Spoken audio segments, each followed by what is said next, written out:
G'day and welcome to this week's video. My name's Robert Goudie, and this week I was keen to have a bit of a chat around one of the discussions I had with a client or a couple and eligible for Centrelink, and the downside when people go from being a couple receiving an age pension to going to be a single receiving an age pension.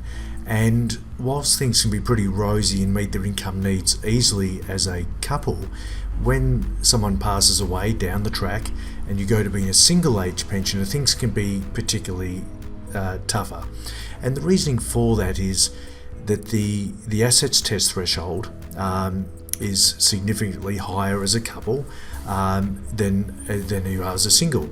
So a clear example of that, as a couple, you can own your own home and have other assets of around it's $891,500 at this point in time before your the Centrelink income cut out altogether. For a single homeowner, that's $592.93.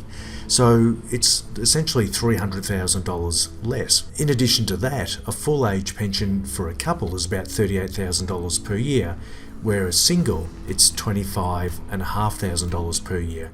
Again, really significant differences in terms of the income they receive and how many assets that you've got. So the one thing that I showed the couples, and whilst they can be travelling along beautifully as a couple, it's when someone passes away and all of a sudden you have these harsher income tests and assets test, and you have obviously just a lower amount of pension payable. So what I do, obviously I go to my calculator, which I use with clients all the time, and I'll just go to that now and give you a bit of an overview of what we're thinking about, and where we're trying to make sure that people understand that it's the money that's left over in superannuation or other assets as a single that are actually more important now as a couple. So preserving that money up until when someone's going to be a single age pensioner is really important. The example here, I've got a couple, both age 70, conveniently retired, and I've pushed through that they will be a couple receiving age pension through to age 83. That they've got non-investable assets, so that'll be car, contents, and perhaps a caravan and boat of $50,000, and they're a homeowner. They've got, say, superannuation assets of $350,000, and they want to receive $62,000 per year. Now, we're really looking at a base case scenario, and that's for the next 10 years around 4.3%, and also a pessimistic one, which is the red line. So what if it goes terribly for the next 10 years of negative 0.8%? There's an optimistic one that we use here that I essentially ignore, and this is the work from Tim Farrelly. It's all very clever. It's fantastic as advisor to show these sort of numbers to clients. So I'm assuming the couple passes away in 13 years' time.